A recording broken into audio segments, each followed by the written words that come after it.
Hello there, friendo, how have you been? Today we will be hatching the dragon of the month, the legendary Wasteland Dragon. You can see its beautiful little egg sitting in our hatchery here. But very quickly, before we hatch this dragon, I also want to point out that we have two brand new dragons that have never been in game before. These dragons could possibly be coming with the new update. And those are this one, which is the Skyhorn dragon, and this green guy, which is the Algae Dragon. Very cool looking dragons, not gonna lie. So we've got the Algae Dragon in its adult form. This is the baby dragon, which has the most oval face I've ever seen, with kind of a cute little egg. Then the Skyhorn's adult form, which is adorable. Then we've got another cute little baby. I like how it's got like almost tiger stripes. And then pretty cool looking egg. So I don't know much about these dragons yet, but their image files were uploaded to the DML wiki, so you can go and take a look at them yourselves. But let me know, which one's your favourite? Mine's probably gonna be the purple one, because the green one's a little bit, it's sort of like Shrek, how it has a sort of cute but weird sort of vibe to it, you know. Either way, two new dragons. I'm sure we'll see loads of them. New updates probably coming pretty soon at this point, probably within the next week, I would say. So keep your eyes peeled for all of that. But anyway, back onto the main star of this, which is of course the Wasteland Dragon. So this is the dragon of the month for June, and we brought it on our second attempt. We were very lucky. But he is a legendary metal and earth dragon, so there are some better defensive dragons out there, but I guess he's an option if you are super desperate somehow. So wasteland dragons are accustomed to harsh climes and prefer to hang out in deserts. They are usually prepared for anything, especially society's inevitable collapse. Wow, that's like more fitting than ever at the moment. Jesus. You know, with everyone's economies dying. Well, we've got the perfect dragon for it. Maybe he can give us some tips, like, you know, survival tips, how to not get murdered, how to, you know, stay alive during these trying times. Can I please move you into the vault? Thank you, there we go, because I actually do want to take a look at this dragon. So we'll pop him in this habitat here. So that is dragon number 1 as part of the film genres of summer collection. So another 2 to go, but June's pretty much freed up for now. And that's an extra 200 dollary doodies, and by that I mean dragon collect points. I don't know why I call them that, but little dragon, you know. I always have liked dragons that have like clothing on them. I don't know why, but just animals and clothes, I guess it just looks weird. It makes you go, ha, look, that dog looks funny, and then that's pretty much the whole appeal of it.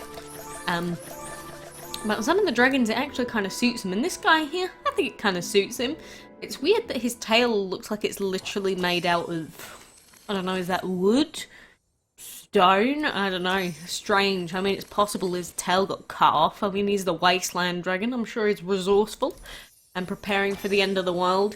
Although, it is supposed to be movie related, so I don't know whether all this get-up is just, you know, for a movie scene, or if he legitimately just does know how to deal with the end of the world. But there you go. Cool little dragon for this month. So, I have indeed been trying to breed for the cockerel dragon still. You can probably tell that I have been unsuccessful thus far, which kind of sucks. I am very tempted to use a double egg relic. I'm very tempted. You know what? I've got a timer in 2 hours. Maybe I should use it. But then at the same time, those are 2 long timers. Because the main thing with breeding and when you're trying to use the double egg relic is, especially when you've got 2 of your slots open, you really want to get full value. So you need both breeding dens open at the same time. And just in case you get 2 short breeds, you really need the space in your hatchery to get good value out of it. So, I don't know.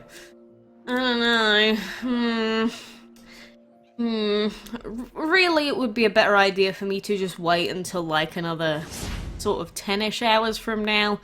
But, you know, there's another double egg relic, I think, in the dungeon shop, so if I get super desperate, I can just buy another one. Screw it! I don't care about being optimal at the moment. We're just gonna do it. Let's go with the 2x egg activation! Go! Balls. There you go.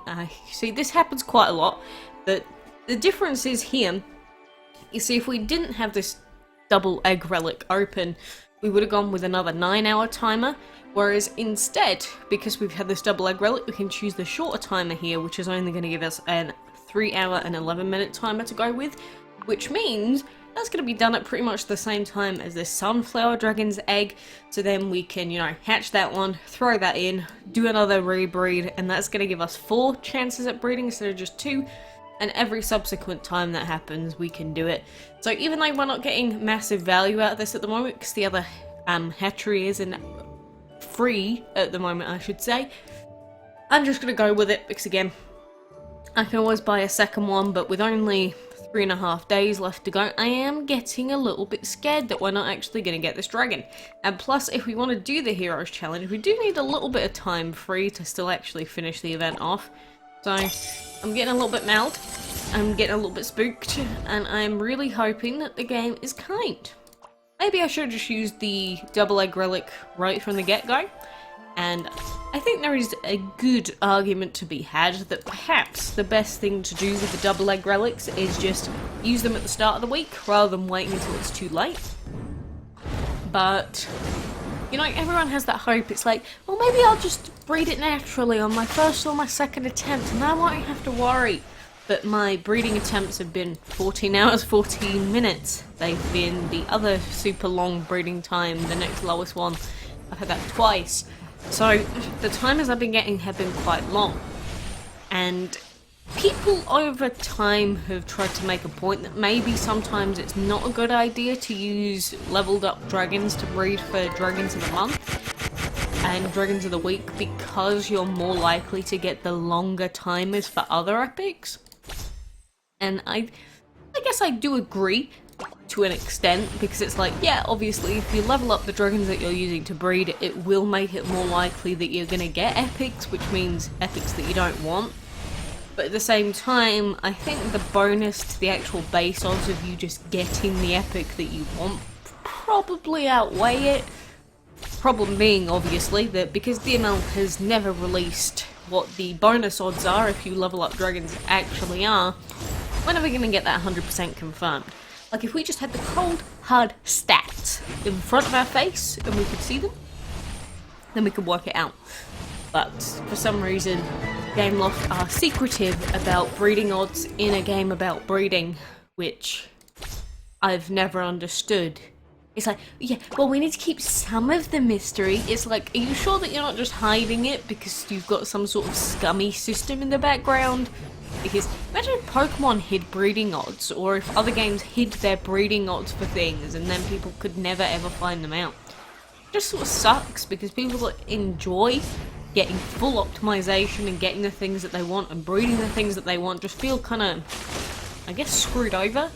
It's like, I just want to get the thing that I want. I don't want to misbreed 5 million times trying to get one thing. And plus with DML, it's like, okay, you've got 1 week to get this dragon of the week. If you don't get it in the week, well, you might see it never again. So I don't like it.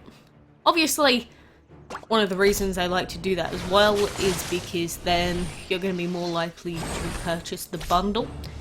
Because what they do these days is they bring out these hero challenge events, and they give you the opportunity to buy the dragon with gems, and they also give you the opportunity to just buy the dragon outright using cash. And currently the cockerel's in a, what is it, an £8 bundle?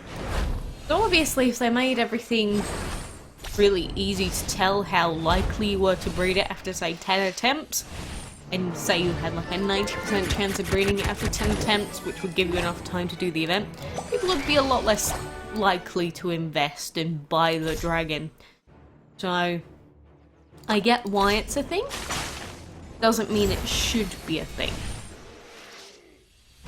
It's just, you know, the first time we ever had this breeding sort of Heroes Challenge event, it was kind of freaky because it's like, we have to breed this dragon in the week, and then we have to do a whole event with it.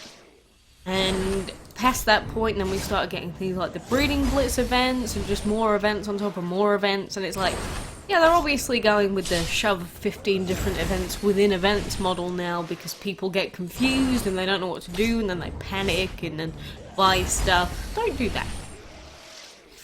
At the end of the day, it's just one dragon.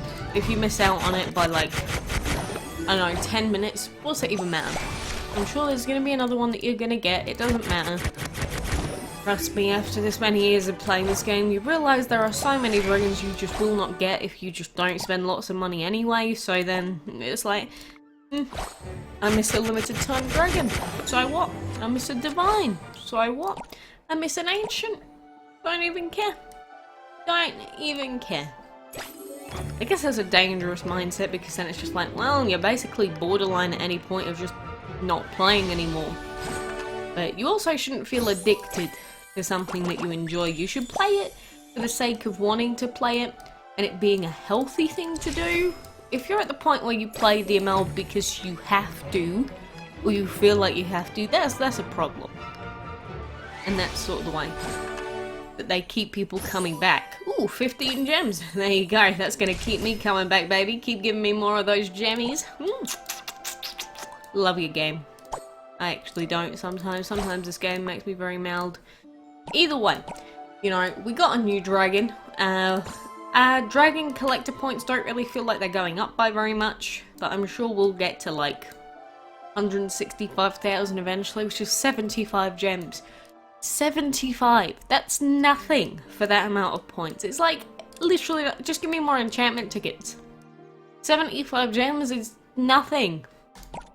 Whatever. I didn't even think about how terrible of a reward that was. Oh well.